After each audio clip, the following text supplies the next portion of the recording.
Bonjour à tous. Alors, je suis Pauline Blondeau, chef de projet au sein de l'association RT2S 77, donc, qui porte le DAC 77 Sud et l'équipe mobile de soins palliatifs territorial du 77 Sud. Bienvenue pour cette nouvelle édition du webinaire Rencontrez-vous, qui a pour objectif de favoriser donc l'interconnaissance des différents acteurs du territoire. On a le plaisir aujourd'hui d'accueillir la plateforme d'accompagnement et de répit d'Avon. Donc nous aurons une présentation d'émission pendant une petite demi-heure et puis après un temps de questions-réponses avec vous. Donc n'hésitez pas à mettre vos questions à l'écrit sur le fil de discussion. On les reprendra au fil de l'eau à la fin de la présentation. Euh, c'est un webinaire qui est enregistré et qui sera remis sur notre chaîne YouTube. Donc on avait coupé vos caméras, libre à vous de les rallumer. On avait coupé aussi vos micros. Merci de les laisser couper jusqu'au bout pour éviter tous les petits sons parasites. Et puis, on vous transmettra à la fin un petit questionnaire de satisfaction du webinaire. Sans plus tarder, je vous laisse vous présenter, je vous laisse la parole. Bonjour, donc moi je suis Séverine Gomez, la coordinatrice de la plateforme d'accompagnement et de répit des aidants Sud Seine-et-Marne. Du coup, on est basé à Avon. Je te laisse te présenter. Bonjour, moi je suis la psychologue de la plateforme, je m'appelle Marielle Pires de Almeida. Donc la plateforme d'accompagnement et de répit, qu'est-ce que c'est? Alors il faut déjà savoir qu'il y a trois... ah, c'est bon. Il y a trois plateformes d'accompagnement et de répit qui couvrent l'intégralité du département. Donc, vous voyez hein, sur la petite carte, nous, on est la plateforme numéro 3, donc on couvre un territoire assez vaste, on y reviendra ensuite. Donc, les plateformes, historiquement, étaient des plateformes maladie d'Alzheimer, puis maladie neurodégénérative, et puis maintenant, on accompagne les maladies neurodégénératives tout âge et les aidants de personnes âgées en perte d'autonomie ou avec d'autres pathologies qu'une maladie cognitive. Ça peut être des pathologies cardiaques, c'est des pathologies parfois psychiatriques, des pathologies qui relèvent de l'oncologie. Enfin voilà, on y reviendra aussi. Donc on couvre quand même pas mal d'aidants du territoire. Et puis on a le plaisir depuis peu d'avoir une plateforme handicap qui elle couvre tout le territoire, qui est portée par la Fondation Léopold Bellan. Ils sont en cours de déploiement, ils sont tout jeunes et leur projet à eux, ça va d'être mobile sur le territoire pour pouvoir être un peu auprès de chaque territoire parce que la Seine-et-Marne est grande et ils vont s'appuyer sur des structures qui appartiennent déjà à la fondation en fait. Voilà. Donc on n'a pas trop plus d'infos à vous donner, mais je sais qu'ils reviendront vers les professionnels une fois qu'ils se seront un peu plus organisés et qu'ils auront pu embaucher leurs équipes. Voilà. Donc, les missions des plateformes pour les aidants hors handicap, c'est des missions d'orientation et d'information. L'idée, c'est de pouvoir orienter et informer les aidants sur les dispositifs et partenaires existants. La plus grosse mission, on va dire, c'est le soutien. Donc, on fait du soutien téléphone dans les locaux et beaucoup à domicile parce qu'on est sur des personnes âgées qui sont peu mobiles. Notre territoire, en termes de transport, il n'est pas très bien doté. Donc, vous avez énormément de domiciles. Là aussi, on y reviendra. Du répit. Donc, quand on met répit, c'est pas forcément une offre de répit la nôtre. Ça peut être accompagner les personnes vers des séjours vacances, des séjours de temporaires en EHPAD, du forfait répit que là, nous, on propose, on va y revenir aussi. On fait des activités collectives entre aidants, parfois aidants aidés, mais c'est franchement pas la demande des aidants. Ils ont envie d'avoir du temps pour eux et de pouvoir échanger entre eux sans leurs proches, parce que c'est parfois un peu difficile devant son proche de parler des difficultés rencontrées. Et puis, on a aussi un axe de formation et en fait, on a plein de partenaires sur le territoire. On a de la chance qu'en font beaucoup. Donc en fait, nous, on n'en fait pas tellement en termes de formation collective. On oriente beaucoup vers ce que les partenaires font déjà. Par contre, Marielle et notre aide-soignante en font un peu de l'individualiser, c'est-à-dire que on va pouvoir former les aidants en fonction de vraiment des problèmes que eux ils rencontrent au domicile. Donc, la plateforme d'accompagnement et de répit, la nôtre existe depuis 2014. Elle est rattachée à notre accueil de jour, hein, des Jardins de Senna, qui accueille un public plus de 60 ans avec des maladies neurodégénératives. Les plateformes d'accompagnement et de répit, c'est des dispositifs entièrement financés par l'Agence régionale de santé Île-de-France. On est pas mal en Île-de-France. Je ne sais plus le nombre parce qu'il y en a qui viennent de se recréer. Il faut savoir on a un cahier des charges commun qui regroupe voilà, les missions que je viens de vous présenter. Nous, au sein de la plateforme, il y a moi-même qui est là sur un mi-temps, mais en fait, je suis joignable toute la semaine parce que je suis aussi à mi-temps sur l'accueil de jour, donc je reste joignable. Marielle est à 80% sur la plateforme, beaucoup moins joignable parce qu'elle est beaucoup à domicile, donc par contre par mail ou en m'appelant et puis je fais le relais, il n'y a pas de souci. Et puis en fait, le 20% qui manque, elle est aussi présente parce qu'elle est sur l'accueil de jour, donc ça nous permet d'être quand même beaucoup là. On a aussi un temps d'aide-soignante pour du forfait répit. Je vous expliquerai un peu de quoi il s'agit. Qui représente un ETP. Actuellement, on n'en a qu'un demi et on est en cours de recrutement d'un demi. Donc, si jamais vous connaissez des aides-soignantes, des AMP, des ASG, qui seraient intéressés pour faire du forfait répit chez nous, on recrute pour les après-midi. Voilà. Et puis sinon, le territoire que vous avez vu en bleu sur la première slide, c'est 141 communes. C'est beaucoup de kilomètres. Parce que voilà, on fait beaucoup de domiciles, donc on fait plus de 13 000 kilomètres par an. Juste pour le forfait répit, on a estimé qu'en 2025, on a quand même fait 81 heures de trajet juste pour se rendre chez les gens.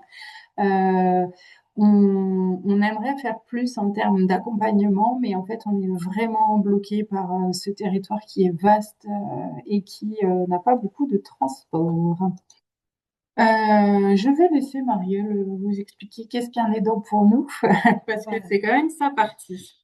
Alors, on a essayé de résumer qu'est-ce qu'un aidant, déjà pour aider à reconnaître dans les personnes que vous rencontrez éventuellement. Donc, un aidant, c'est quelqu'un qui vient en aide à un proche. Ça peut être un époux, un parent, un ami. Donc, un proche qui va être âgé, malade ou en situation de handicap. Alors, l'aidant a de nombreuses tâches. Il va accompagner au quotidien une personne dépendante. Donc, toutes les choses qu'un aidant peut réaliser, on a le côté médical avec la prise des rendez-vous, accompagner, gérer les traitements. Il y a le côté administratif, donc faire des appels, prendre des rendez-vous, gérer au quotidien les démarches pour son proche. Il y a tout ce qui touche au maintien à domicile, les courses, les repas, le ménage, habiller son proche, euh, aider pour la toilette, gérer quand il y a de l'incontinence. Donc, cet aidant a quand même un rôle aussi qui est de veiller au bien-être de son proche, garder du lien social, donc, en l'appelant, en lui rendant visite régulièrement, et aussi prendre part aux soins psychiques de son proche. C'est des, c'est des missions qui peut-être ne sont pas visibles, mais l'aidant va devoir rassurer son proche, l'aider au quotidien, le calmer quand ça ne va pas. Et on est là aussi pour les aider dans ce rôle. Alors, nos aidants ont quelques chiffres. En 2025, on a accompagné 157 aidants. On en a de plus en plus chaque année. Je pense que les partenaires nous ont quand même bien repérés, notamment nos amis du DAC, mais aussi beaucoup les consultations mémoire et les services d'aide à domicile, parce qu'en fait, comme nous, on fait beaucoup d'orientation, ils finissent par nous repérer. Donc, c'est vrai que c'est 30% des dents en plus par rapport à 2024. En 5 ans, le nombre d'aidants à accompagner a plus que doublé. Donc, on est quand même bien repérés. Même si en fait on a quand même, là j'ai pas mis les chiffres, ça aurait été intéressant. On a beaucoup d'orientations de partenaires pour lesquels les aidants vont pas forcément donner suite. Les aidants ont du mal à s'identifier en tant qu'aidants. Donc, quand les partenaires leur parlent de nous, comme eux-mêmes, ils se voient pas trop aidants, ils ont un peu du mal à venir jusqu'à nous. D'ailleurs, les familles qui finissent par franchir le pas, il y en a beaucoup qui ont déjà été orientées par énormément de services avant de se dire, ah bah du coup, je vais peut-être les appeler quand même. On a des familles qui ont déjà eu le DAC, le pôle autonomie, le gériatre, l'équipe spécialisée Alzheimer, et là, ils se disent, bon, si tout le monde m'en parle, je vais finir par venir vers eux, mais ils ont quand même, ça fait beaucoup d'aidants, mais en fait, pas tant que ça, parce qu'on sait qu'il y a une grosse perte des dents qui viennent pas jusqu'à nous. Les aidants accompagnés, c'est 76% de femmes. Les femmes ont beaucoup plus de facilité à se reconnaître et à venir vers nous. 68% sont des conjoints. 27% sont des enfants. Les autres, ça peut être des petits-enfants, des neveux, des nièces, des frères, des sœurs, parfois des parents. On accompagne beaucoup des mères qui s'occupent de leur fille ou de leur fils. Des voisins aussi, des amis. C'est vrai que des fois, quand on parle des dents, on pense tout de suite aux proches, mais parfois, il y a des gens qui sont assez isolés ou dont les proches sont loin et en fait, c'est quelqu'un qui n'est pas de la famille qui prend le relais. On peut les accompagner aussi sans aucune difficulté. Les seuls aidants, en fait, qu'on ne va pas accompagner, ce sont les aidants professionnels, mais qui, si évidemment ils ont des questions, on peut renvoyer là vers des partenaires dont c'est un peu plus le rôle. Évidemment aussi que si on a des services d'aide à domicile dont les auxiliaires de vie vont se poser des questions, etc., évidemment que là, on va répondre aussi aux questions, mais c'est pas le rôle premier de la plateforme d'accompagnement NRIP. Voilà, les aidants accompagnés sont quand même assez âgés. La moyenne d'âge est de 71 ans. La part des moins de 60 ans est très stable. D'année en année, on est à 18-20%. Donc, on voit que forcément, comme la plupart sont des conjoints, ils sont forcément âgés vu les pathologies concernées. Voilà. Les aider en quelques chiffres. Donc, nos aidants accompagnent des personnes de plus de 75 ans en majorité.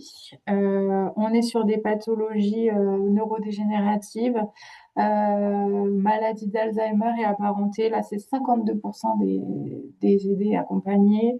On a des personnes qui ont fait des AVC, des démences vasculaires, la maladie de Parkinson aussi beaucoup. Des maladies à corps de Lévy, des démences frontotemporales. Là, on est sur à peu près des chiffres équivalents des consorts de la maladie d'Alzheimer. On est sur la même part des dents, enfin des dés. Et donc, on a aussi, voilà, comme je vous disais en présentation, on a 14% de personnes qui vont pas avoir de maladies neurodégénératives. Ça va être du diabète, des troubles psychiatriques, des maladies pulmonaires, des cancers, des fois juste de la perte d'autonomie physique, mais qui du coup est compliquée à gérer pour le proche. Voilà. En gros, le profil des personnes accompagnées par nos aidés. Je vais vous présenter un peu plus dans le détail nos missions. Donc, information, orientation. En 2025, on a quand même eu 836 échanges téléphoniques ou mails juste pour de l'information et de l'orientation, hors soutien. Les besoins sont souvent des besoins de répit, des informations sur le maintien à domicile, parce qu'on a, malgré le nombre de partenaires et de dispositifs sur le territoire, on a des aidants qui passent un peu à travers les mailles comme ça, et puis qui ont même pas d'aide à domicile. Ils ont rien, ils savent pas ce qui existe, ce qui est possible. Il y a beaucoup d'aidants qui vont pas arriver jusqu'à la case gériatre ou neurologue, et du coup, il y a quand même une perdition d'infos. Il y a des médecins traitants qui orientent pas forcément et du coup, et qui n'ont pas forcément non plus les infos et le temps, évidemment. Donc, du coup, on fait beaucoup d'informations sur les aides possibles. Alors là, forcément, on réoriente vers le pôle autonomie ou le SAFA pour qu'il y ait une vraie prise en charge là-dessus. Mais c'est vrai que ça manque d'informations. Donc, je pense qu'il ne faut pas hésiter à relayer auprès des aidants ces informations-là. On a aussi beaucoup d'aidants qui nous appellent parce qu'il y a une rupture de soins. Bon, c'est vrai que sur le territoire, malheureusement, on a pas mal de médecins traitants qui sont partis. Il n'y a pas beaucoup de gériatres ou autres, donc c'est assez compliqué. On a des gens qui arrivent vers nous qui sont épuisés, mais juste parce qu'en fait, ils n'ont pas d'accompagnement. Donc bah là, souvent, on se tourne soit vers nos partenaires, soit quand vraiment on n'a pas de solution, bah, on se tourne vers le DAC qui gère comme il peut. Mais bon, voilà, on essaie toujours d'apporter une réponse. Et puis, on a aussi beaucoup de personnes qui nous appellent pour les aides administratives, notamment pour les demandes d'APA, de MDPH. Souvent, les collègues sont déjà passés du SAFA ou du pôle autonomie, mais quand les évaluations sont faites, ils ont plein d'infos, les gens ils sont un peu perdus, et du coup ils reviennent vers nous parce qu'ils savent pas forcément comment remplir les documents, ils sont pas sûrs d'avoir tout bien compris sur voilà, donc on réoriente, soit on accompagne quand on sent que l'aidant il ne tournera pas vers un partenaire supplémentaire parce que bah, ça fait aussi partie du problème des aidants, c'est que les dispositifs sont riches, mais ça en fait beaucoup et des fois bah, ils se fatiguent un petit peu, ils s'épuisent. Donc quand on sent qu'ils vont pas aller vers le partenaire qui est le plus approprié, on les aide évidemment, mais sinon on réoriente là aussi vers le partenaire le plus pertinent. Voilà. Donc voilà, j'en parlais, hein, on fait énormément d'orientation partenaire, beaucoup vers les consultations mémoire, les gériatres, les neurologues, les services d'aide à domicile, soit pour renforcer, soit bah, tout simplement pour que les gens acceptent d'avoir des aides. Les aidants ont du mal à passer le relais. Voilà, donc c'est quand même, on fait quand même, sur la totalité de nos aidants, il y a quand même 16% à qui on est obligé de refaire de l'info sur les aides à domicile. Et puis après, les partenaires principaux, ça va être les SAFA, les EHPAD pour le séjour temporaire, les SICPAT, le DAC, les accueils de jour, parce que ça aussi, c'est un dispositif qui est pas tellement connu. On se rend compte en échangeant avec les familles qu'il y a encore beaucoup de médecins qui confondent accueil de jour et EHPAD. Donc, on a des familles à qui les médecins vont dire, ah ben non, c'est un peu tôt pour aller en accueil de jour, alors que pas du tout. L'accueil de jour, normalement, est thérapeutique. On fait pas mal d'orientation sur les accueils de jour, les équipes spécialisées Alzheimer. Je vois que les EHPAD ont été mis 2 fois. Voilà, on travaille beaucoup avec eux. Et les divers professionnels libéraux, orthophonistes, etc. On travaille aussi pas mal avec les accueils de jour parce que c'est vrai qu'en fait notre plateforme elle est portée par un accueil de jour, mais évidemment que si les aidants ont leurs proches dans un autre accueil de jour du territoire, ils sont quand même les bienvenus, ils seront pris en charge de la même façon, il n'y a pas de souci. Et c'est pareil en fait, si on rencontre un aidant qui est sur un territoire où il y a un accueil de jour au plus près de chez lui, bien évidemment qu'on ne l'orientera pas forcément sur le nôtre. On essaie vraiment, parce que ça c'était un peu une crainte aussi de certains aidants, où on l'a senti aussi avec certains accueils de jour dans les premiers échanges. Nous, la plateforme doit être neutre. Donc on réoriente vraiment vers les partenaires les plus proches au niveau du territoire géographique de l'aidant accompagné. Alors évidemment, il y a des territoires qui sont plus riches que d'autres et ça, nous, on n'a pas la main dessus. Voilà. Donc, le soutien aux aidants, je vais laisser Marielle le présenter. Alors, bah, du coup, comme Séverine vous l'a dit tout à l'heure, le soutien aux aidants, c'est vraiment le plus gros du temps qui est consacré au niveau de la plateforme. Ce sera pour aller soutenir les aidants. Donc, c'est un accompagnement qui est gratuit. Il n'y a pas de durée de prise en charge imposée. Parfois, il y a un aidant que je vais accompagner, voilà, pendant quelques mois. Puis après, ça peut aller un peu mieux. On arrête. Puis la personne peut tout à fait revenir vers moi 1 an après, 2 ans après. Au contraire, la porte reste toujours ouverte. En moyenne, un aidant accompagné est vu 1 à 2 fois par mois. En 2025, du coup, j'ai proposé 528 entretiens, donc 157 entretiens téléphoniques, 332 entretiens à domicile. Et depuis quelque temps, j'ai aussi des demandes d'aidants qui vont souhaiter venir dans les locaux pour justement sortir de leur domicile et me voir ailleurs sans leurs proches aidés. Donc ça, c'est tout à fait possible. L'année dernière, j'ai 39 entretiens que j'ai fait à la plateforme. Et c'est toujours voilà, là où c'est le plus pratique pour les dents, on adapte.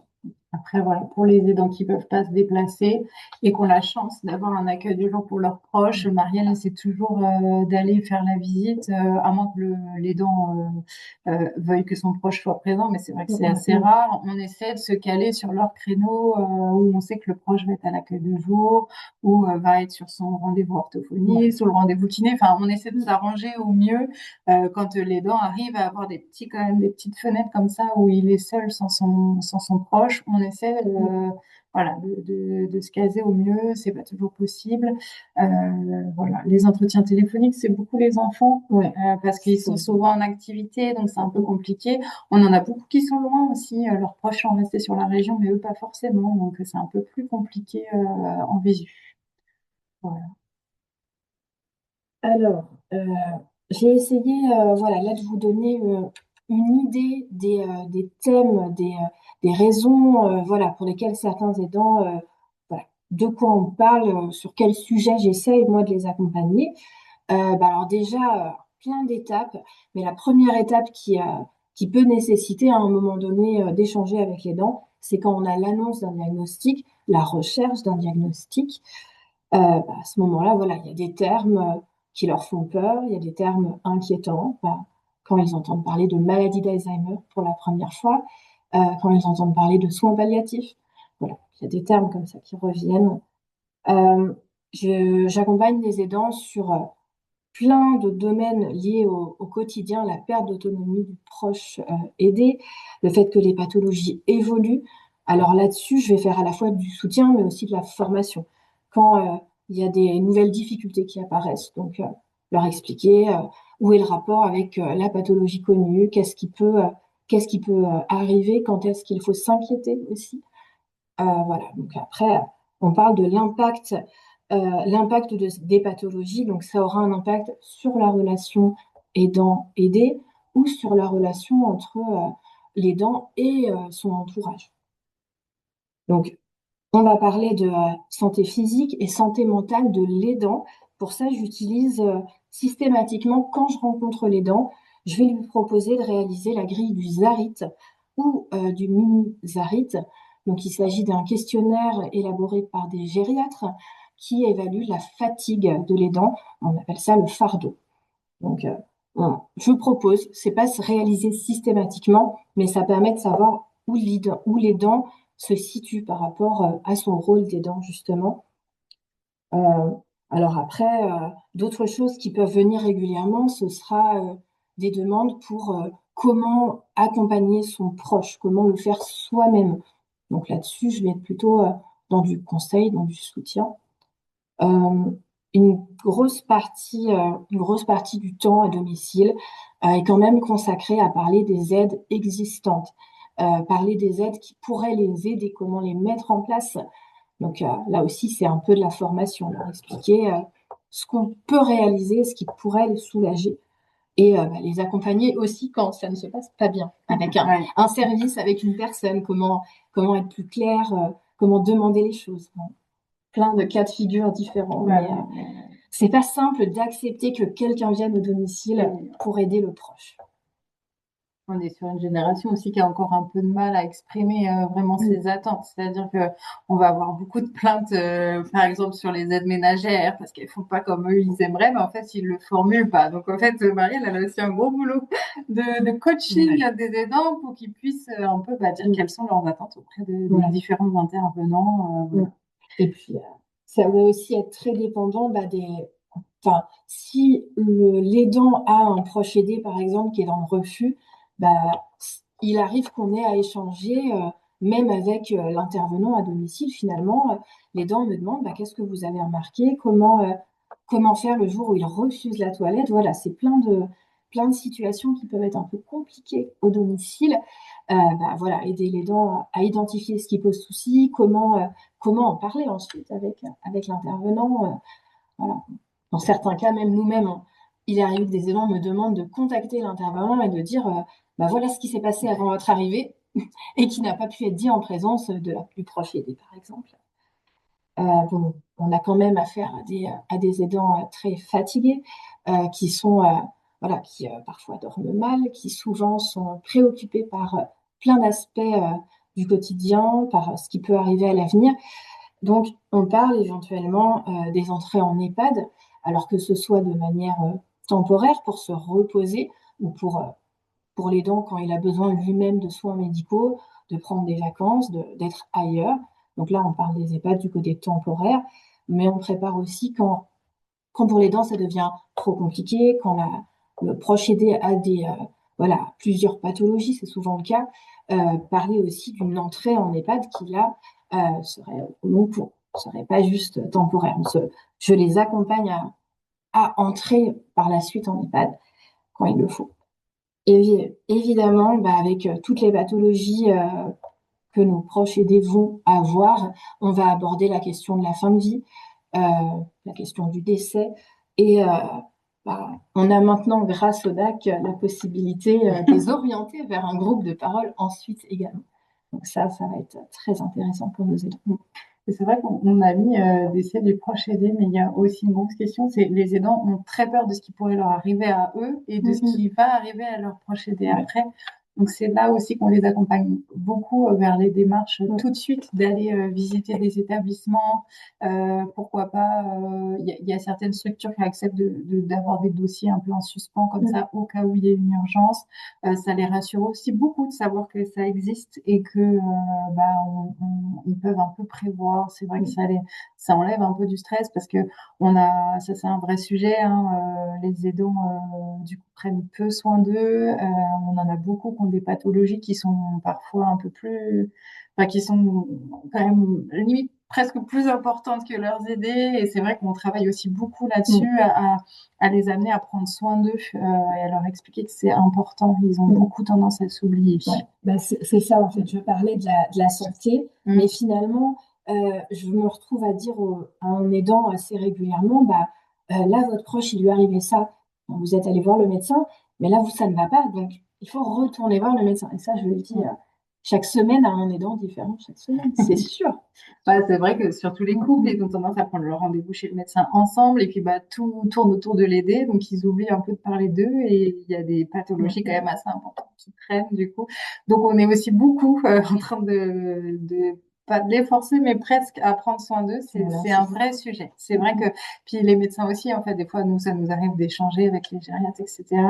On a beaucoup de gériatres d'ailleurs qui nous appellent en disant, là, je m'inquiète pour les dents, j'ai vu qu'il était épuisé, donc on prend le relais, mais c'est vrai que ils ont du mal, quoi. Donc ça fait aussi beaucoup partie de nos missions. Voilà.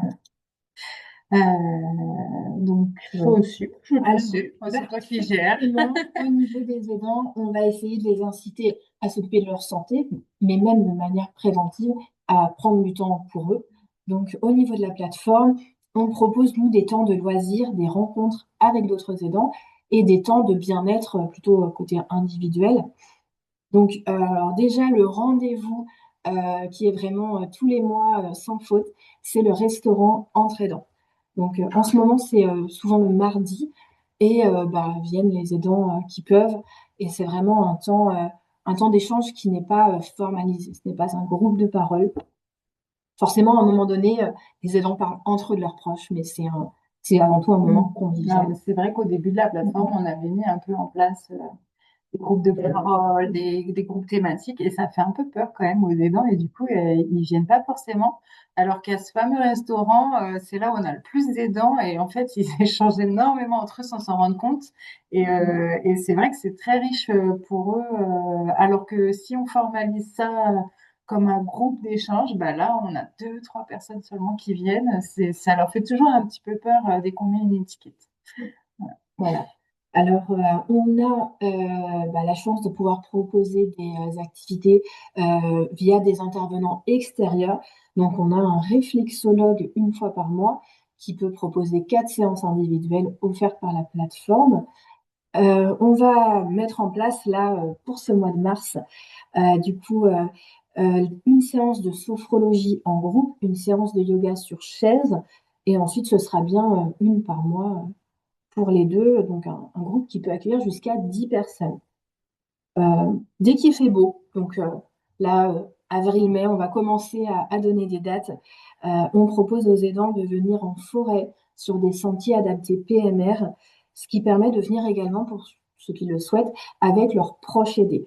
Donc, on en a déjà fait plusieurs. C'est vraiment un moment qui est convivial et où on retrouve le plaisir de se promener en forêt de Fontainebleau. Donc après, il y a d'autres demandes. Donc selon les demandes, on a déjà réalisé des goûters entre aidants. On peut aller au cinéma ou prévoir une réunion sur un thème précis. Quand j'ai vraiment beaucoup d'aidants, ce qui revient de temps en temps, c'est de parler des troubles du comportement, de parler des activités à réaliser avec son proche.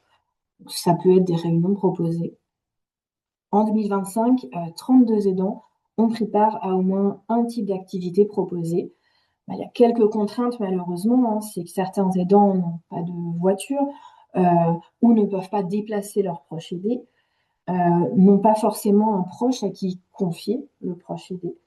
Alors, pour répondre à cette problématique de ne pas laisser l'aider tout seul, on a certaines activités pour lesquelles notre aide-soignante est présente à la plateforme. Donc, c'est le cas pour la réflexologie, ce sera le cas pour la sophrologie et le yoga. À ce moment-là, l'aidant peut venir à sa séance individuelle ou séance de groupe et notre aide-soignante, elle est présente pour accueillir l'aidé voilà, au sein de l'accueil de jour pour que ce ne soit pas un frein, justement. En fait, sur toutes les activités en dehors de la sortie au restaurant, parce que là, ça veut dire qu'il faudrait qu'on prenne en charge l'aider sur le temps du midi, où là, c'est un petit peu compliqué pour nous en termes de logistique. Mais sinon, pour toutes les autres activités, c'est vrai que voilà, notre soignante se tient à disposition pour que les aidants puissent se dégager un peu de temps. On sait que c'est pas forcément l'idéal, parce qu'en effet, il y a des aidés qui peuvent plus quitter leur domicile, mais bon, on peut pas, on peut pas être partout. Après, on a certains aidants qui arrivent à s'arranger avec leur service d'aide à domicile aussi. En fait, on vous montrera après, et je crois qu'il va vous être envoyé. On fait les programmes sur 2 mois, on les envoie à l'avance, donc ça leur laisse quand même le temps de s'organiser. Mais on a quand même beaucoup d'aidants qui aimeraient venir et qui ne peuvent pas, du coup. Voilà. Et puis, évidemment, c'est en semaine, donc pareil, pour les aidants encore en activité, c'est un petit peu compliqué. Voilà. Euh, donc justement, pour ces aidés qui peuvent plus trop sortir de chez eux ou qui ne peuvent pas aller en accueil de jour, soit parce que les troubles du comportement sont trop importants, que le collectif fonctionne pas ou qu'en termes d'autonomie physique, c'est compliqué. On a mis en place ce qu'on appelle le forfait répit, c'est-à-dire que notre aide-soignante se déplace au domicile une fois par semaine de l'aidant et de l'aider pour que l'aidant puisse sortir, faire ce qu'il veut. En fait, on en a qui en profitent juste pour faire une sieste. Mais la plupart du temps, voilà, ils sortent, ils prennent leur rendez-vous, ils vont faire des courses sereinement en sachant que leur proche n'est pas tout seul. À ce moment-là, l'aide-soignante, elle s'adapte à la personne accompagnée.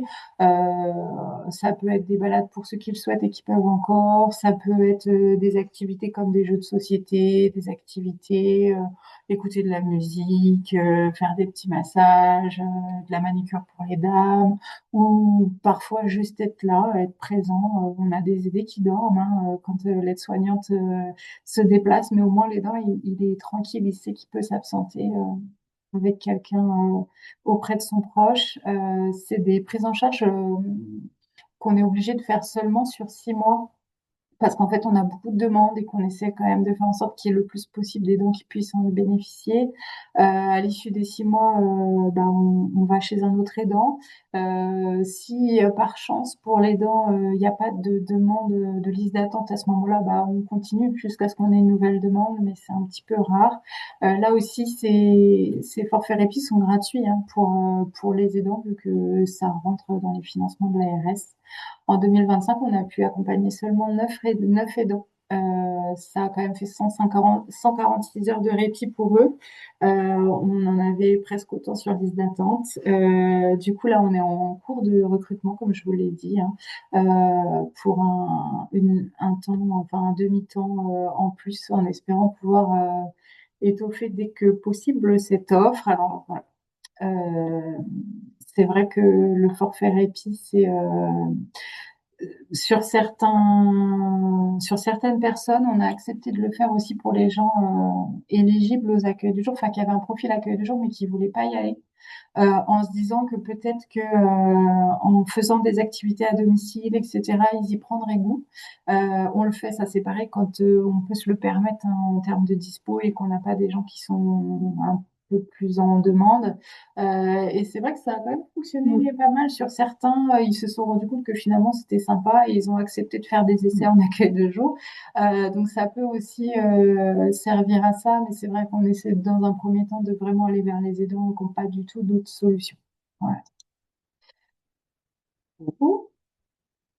Voilà. Bah, du coup, pour que ce soit peut-être un peu plus parlant pour vous, Marielle va vous présenter deux aidants qu'on a accompagnés en 2025 pour que vous voyez un peu plus ce qu'on fait. Alors, on n'a pas pu, enfin, ils vont pas forcément, comment dire, on n'a pas forcément proposé tous nos accompagnements sur ces deux personnes-là, mais ça vous permettra de, voilà, d'y voir un peu plus clair, de voir comment les gens viennent jusqu'à nous et de voir vraiment le déroulé de notre accompagnement, en fait. Ben là, du coup, pour ces deux, voilà, donc il y a deux aidantes. La première, nous l'appellerons Madame S. Elle a 76 ans. Elle est aidante de son époux qui a une maladie, donc une démence frontotemporale. Et cette orientation nous venait du DAC Sud 77. Alors, cette aidante, je la rencontre. Euh, Dans un premier temps, elle, sa demande, c'est d'avoir du soutien, d'avoir du répit, et elle est partante pour rencontrer d'autres aidants. Dans un premier temps, je la rencontre à domicile, toute seule. Elle s'est organisée pour que le proche aidé ne soit pas présent.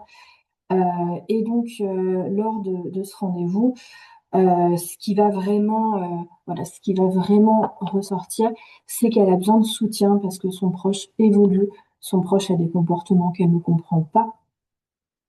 Donc, il y a beaucoup de choses, voilà, beaucoup de questions, vraiment besoin d'en parler avec quelqu'un qui n'est pas de sa famille. C'était compliqué d'en parler avec les proches.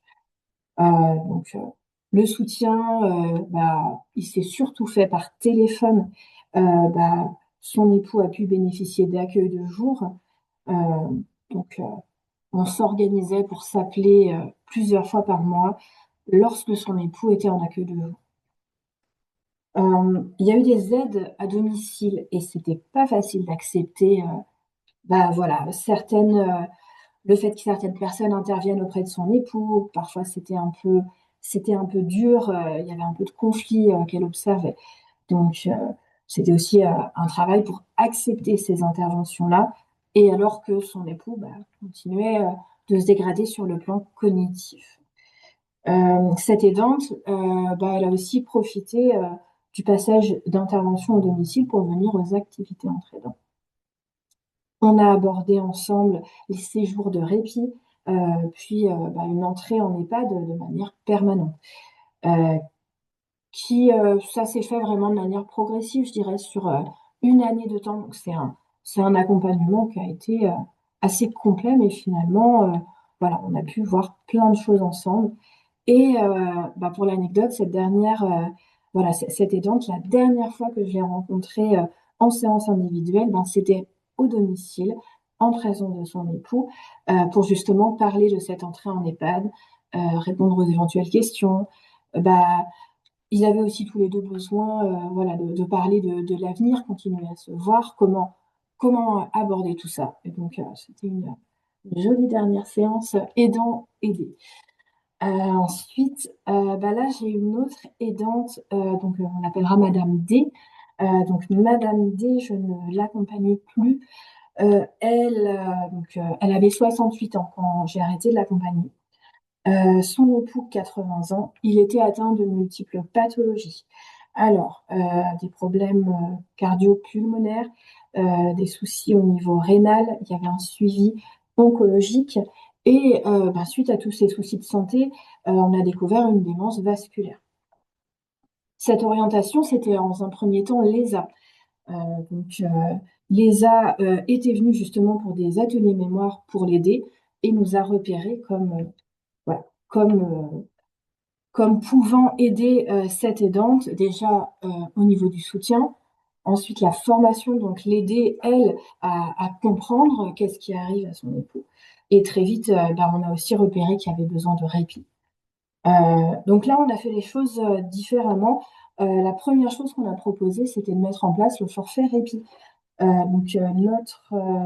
Voilà, notre intervenante, elle venait une matinée par semaine. Euh, et ensuite, il y a eu des aides à domicile qui se sont mises en place. Donc, cette matinée, ça a permis à l'aidante d'aller marcher, d'aller faire ses courses, de faire des choses tranquillement, sans s'inquiéter pour son proche aidé. Au niveau du soutien, je suis venue 1 à 2 fois par mois, donc pour, pour aborder tout ce qui pouvait poser souci. Surtout, c'était des inquiétudes en lien avec l'état de santé du proche aidé. On a fait plusieurs orientations, donc mettre en place des aides à domicile, euh, retourner voir la gériatrie, parce que ça avait déjà été fait avant mon arrivée, mais voilà, il y a des sujets pour lesquels j'ai incité longuement pour qu'un gériatre soit revu. J'étais en lien avec l'équipe infirmière, avec les infirmières libérales, et aussi avec voilà, différents intervenants, l'ESA, le DAC 77, qui est également intervenu à un moment donné. À un moment donné, cette aidée a pu bénéficier d'accueil de jour et donc l'aidante prenait part à certaines activités proposées aux aidants et on a pu voir que c'était également un soulagement.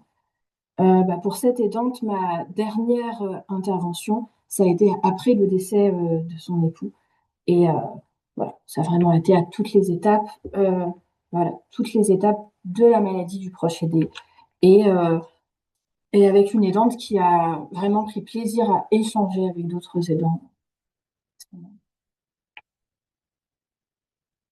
Pour clôture cette petite présentation, on vous fait un petit récap de quand et comment faire appel à la plateforme.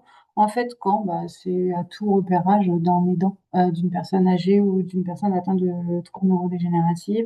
Faut pas hésiter à leur parler de nous, même si en fait ils en expriment pas le besoin, parce que comme on l'a déjà dit, ils se rendent pas forcément compte qu'ils sont aidants. Et puis on a aussi beaucoup d'aidants pour qui c'est un peu, pas une fatalité, mais voilà, pour eux, c'est normal d'accompagner leurs proches et ils sont pas forcément dans l'expression de leurs besoins. Pour nous orienter quelqu'un, soit vous lui donnez nos coordonnées, soit avec son accord, vous nous donnez ses coordonnées. Donc, soit vous nous appelez directement pour échanger, soit vous nous faites un petit mail. C'est vrai que quand c'est une orientation d'un partenaire, on aime bien un peu échanger avec vous pour savoir ce que vous avez repéré, parce que voilà, comme redit, l'aidant va pas forcément exprimer ses besoins. Donc, c'est bien de voir ce que vous avez déjà analysé de la situation. Voilà, un dernier chiffre, en 2025, on a eu 71 nouvelles orientations par des partenaires. On a d'autres orientations bouche à oreille, etc. Mais voilà, les partenaires nous ont orienté 71 nouvelles orientations. On vous l'a pas mis, mais vous l'aurez sur nos petites plaquettes. On a aussi un site internet qu'on essaie de tenir à jour, où dessus on communique les actualités, notamment des activités collectives. Vous pouvez même télécharger le PDF si vous voulez le donner aux personnes que vous accompagnez. Et puis, je vous invite, si vous faites des activités, des actions pour les aidants, à nous le relayer par mail. Comme ça, nous, on peut aussi, dans notre mailing, faire l'info aux aidants. Pour qu'ils sachent ce qui se passe en dehors de nos activités. Et puis, si toutefois, il y a des actions où vous vous dites que ça peut être pertinent qu'on soit là, qu'on se présente, etc. Ça, on le fait aussi, il n'y a pas de souci. Hein, si vous voulez, on peut tout à fait venir jusqu'à vous, même si vous souhaitez nous rencontrer un petit peu plus en détail. Voilà, je vous remercie pour votre écoute. Je crois qu'il y a des questions. Alors, on va tout de suite Ouais. revenir sur ce que vous venez de dire. Mousseau, qui est coordinatrice projet, qui nous a envoyé un flyer sur l'existence d'un groupe de parole aidant amicaux et familiaux sur ces sons, une fois par mois. Donc, je vous transmettrai aussi. Et alors, au niveau des questions, une question, accompagnez-vous les habitants du Provinois? Alors, Provence, c'est la plateforme d'accompagnement l'accompagnement et de répit de Tournan-en-Brie, qui a un secteur très large, mais en fait, elles arrivent très bien à venir jusqu'à vous. Voilà. Il ne faut pas hésiter à les contacter. Je crois que sur le premier slide, il y a les coordonnées de tout le monde, donc il ne faut pas hésiter. Voilà. Alors, une autre question, faut-il que l'aidant ne travaille pas pour bénéficier du forfait répit? Bah oui, parce qu'en fait, c'est pour les aidants qui n'arrivent pas du tout à sortir du domicile. Généralement, les aidants qui travaillent, bah, ils ont des solutions pour leurs proches. Voilà. Et puis, évidemment, il faut que ce soit un aidant qui vive avec son aidé. On ne le dit pas forcément, mais pour nous, c'est logique, mais ça ne l'est pas forcément parce qu'on a des aidants voisins autres que le conjoint. Eux, bah, ils ont déjà du temps à eux en dehors de l'aider, donc ça ne rentre pas dans ce dispositif. Une autre question, avez-vous un délai d'attente pour débuter votre prise en charge? On arrive à être assez rapide. Oui. Après, ça dépend du secteur Ça aussi. dépend du secteur, parce qu'il y a des aidants que je peux voir qu'une fois par mois parce qu'ils sont assez loin. Mais après, un premier échange par téléphone, et ça, Oui, une première visite, voilà. c'est assez rapide. En fait, ce qu'on essaie de faire, c'est de grouper par territoire nos visites pour essayer d'en faire le plus possible. Donc après, c'est toujours pareil. Si Marielle a prévu une visite dans la semaine sur le territoire, bah, elle peut y aller rapidement. Si c'est pas le cas, des fois, voilà, mais au moins dans le mois, on va se déplacer et Voilà. appeler. Ça peut être fait tout de suite hein, dans la journée, le lendemain. Parfois, le surlendemain, si vraiment on est débordé, mais on essaie de prendre au moins contact très rapidement avec les deux. Voilà. Alors, une autre question de Madame Sam. Si nous organisons un café famille sur la thématique des aidants en EHPAD, vous pouvez donc participer, vous présenter et répondre peut-être à des questions. Oui, ça, il n'y a pas de souci. Ouais. Bah, l'EHPAD dont nous, on dépend, l'a déjà fait, on le fait, il n'y a pas de souci. C'est vrai que les activités qui vont être financées par la plateforme, les activités individuelles, sophro, etc., on n'accompagne pas les aidants de personnes en structure parce que ça fait pas à la base partie de notre cahier des charges. Mais évidemment que si on a des aidants pour un échange téléphonique ou voilà une intervention, ça on le fait, il n'y a pas de souci. Il y a des questions sur le flyer, les différents supports. Ça va vous être envoyé par mail juste à l'issue du webinaire. Ah, vous aviez mis, voilà, donc voilà notre plaquette donc, qui va vous être envoyée et puis voilà pour là.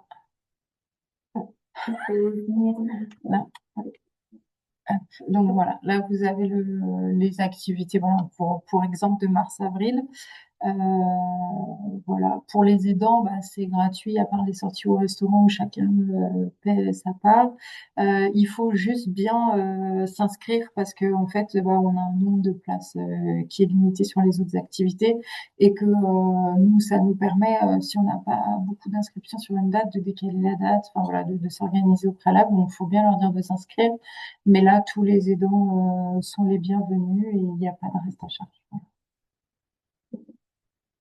Je crois qu'il n'y a plus de questions. Alors, on a dépassé de 4 minutes, mais voilà. Bah, écoutez, voilà, comme je viens de le dire, on vous renverra tous les documents par mail.